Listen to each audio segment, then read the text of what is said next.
Economicast, una mirada a los hechos que serán noticia en materia económica. Lectores de Portafolio, un cordial saludo para todos ustedes. Hoy es lunes 19 de octubre del año 2020. Estamos para presentarles Económicas, como todos los lunes o los martes cuando es el lunes festivo, comienzo de semana, con las noticias de Colombia y el mundo más importantes en economía y negocios. Y para entrar en materia llega Javier Acosta, redactor de Portafolio.co, que nos va a hablar de una cifra que sale esta semana, que son importaciones y balanza comercial. Buenos días, Javier. Pedro, el viernes de esta semana, el DANE y la DIAN entregarán el más reciente informe del comportamiento de las importaciones referentes al mes de agosto.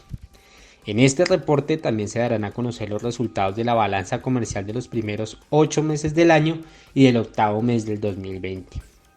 Cabe señalar que el comportamiento del comercio exterior ha tenido una fuerte disminución desde el inicio de la pandemia, no solo en Colombia, sino en el mundo.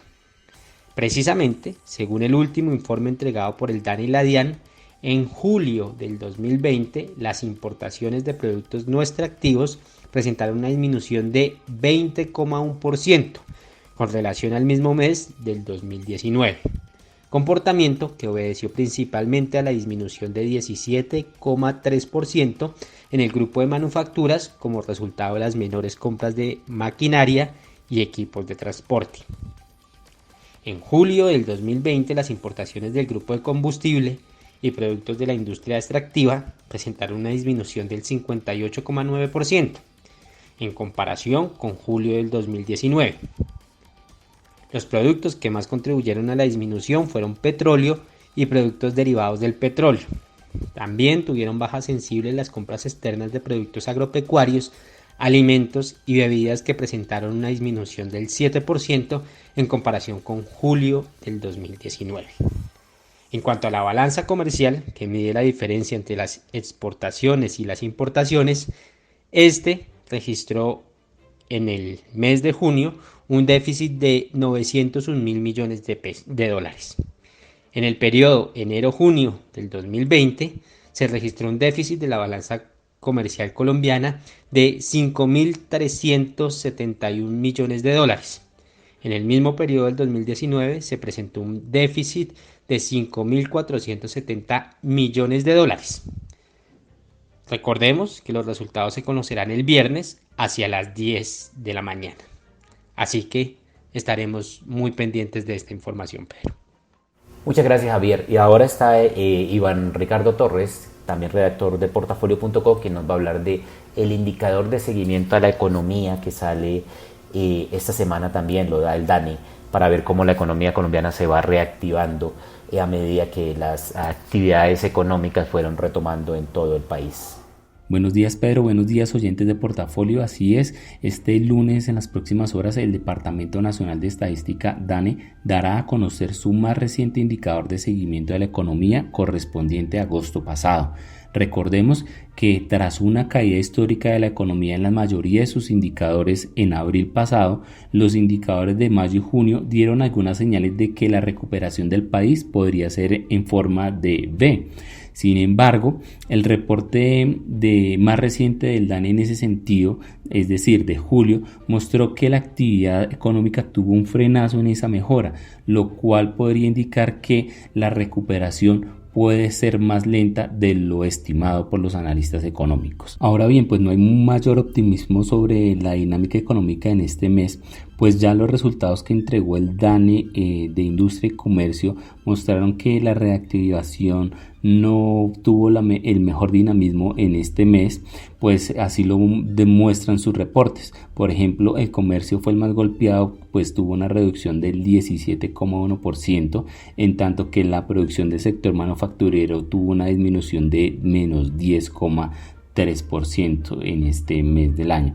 Así pues, las cosas, estaremos muy pendientes de lo que pueda entregar el DANE en ese sentido. Muchas gracias, Iván. Y en el plano internacional, el petróleo, que influye mucho en el valor del dólar en Colombia, el barril de Brent, que es de referencia para Colombia, terminó la semana pasada en $42.93, mientras que el WTI en Nueva York terminó en $40.88. Apenas varió durante la semana un poquito.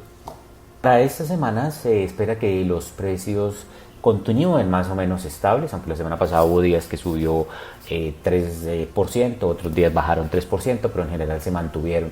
Para esta semana se espera lo mismo. Los inversores están muy preocupados con los rebrotes de coronavirus en todo el mundo, especialmente en Europa y en Estados Unidos, y sobre todo por las restricciones que se están imponiendo. Y hay que ver que tanto en Europa como en el Medio Oriente, como en Estados Unidos, ya algunas ciudades y algunos países han impuesto toques de queda nocturnos, han cerrado colegios, han cerrado bares, restaurantes, debido a la expansión del coronavirus, otra vez en lo que se denomina una segunda ola.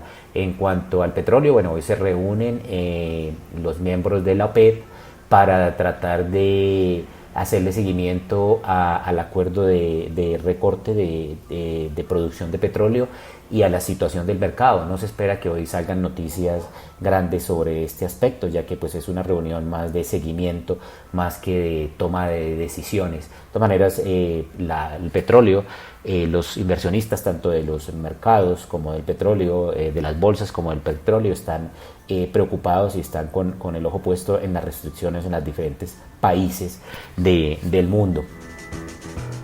Y hablando de coronavirus, los casos globales llegaron ayer a 39,6 millones, casos confirmados. Hay que ver porque hay muchos casos que son asintomáticos y las personas ni siquiera sienten que tienen coronavirus, y estos casos obviamente la mayoría, en su gran mayoría, no se cuentan.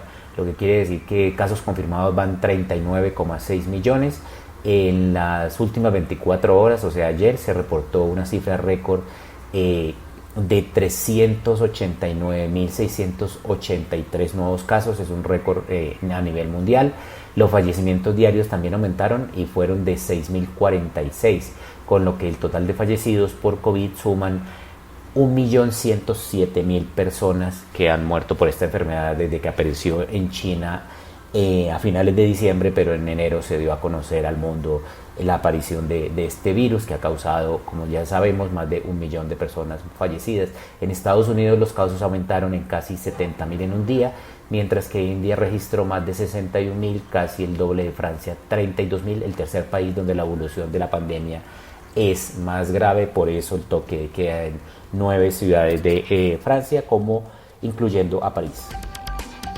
Por su parte, en Estados Unidos, tanto Joe Biden como el presidente Donald Trump, que se disputan las elecciones para el próximo 3 de noviembre, siguen con su intensa campaña política en los diferentes estados. Trump sigue manteniendo manifestaciones sin distanciamiento social y sin tapabocas, como es su costumbre. Lidera el promedio nacional de encuestas por 9 puntos porcentuales, y lo más importante es que mantiene un margen, aunque estrecho, en los estados claves, aquellos que se llaman estados swing, que son los estados péndulos, los que por unas elecciones votan por los demócratas, los otros elecciones votan por los republicanos. Movilizar a sus partidarios, Trump ha prometido una ola roja, el color de los republicanos en Estados Unidos, de una magnitud nunca antes vista. Los dos candidatos se reunirán en Nashville, Tennessee, este jueves para el debate presidencial final. Pero el bando de Trump ya ha intensificado sus ataques contra Biden en los últimos días. Joe Biden es un político corrupto y todo el mundo lo sabe, escribió el domingo en Twitter Donald Trump. Mas, sin embargo, como se sabe, pues él acostumbra a decir y hacer cosas sin ninguna prueba.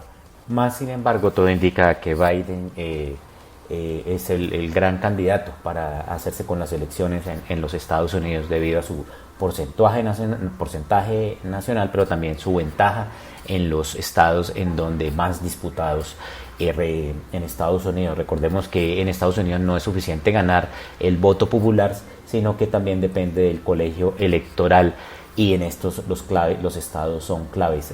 Recordemos que Donald Trump En el año 2016 perdió con Hillary Clinton el voto popular, pero ganó en el colegio electoral y por eso es presidente de los Estados Unidos. Y hasta aquí Económicas este lunes, amables lectores de portafolio.co. Los esperamos el próximo lunes con más información. Les habló Pedro Miguel Vargas, editor de portafolio.co, y en la parte técnica Julián Castiblanco. Muchas gracias por estar con nosotros.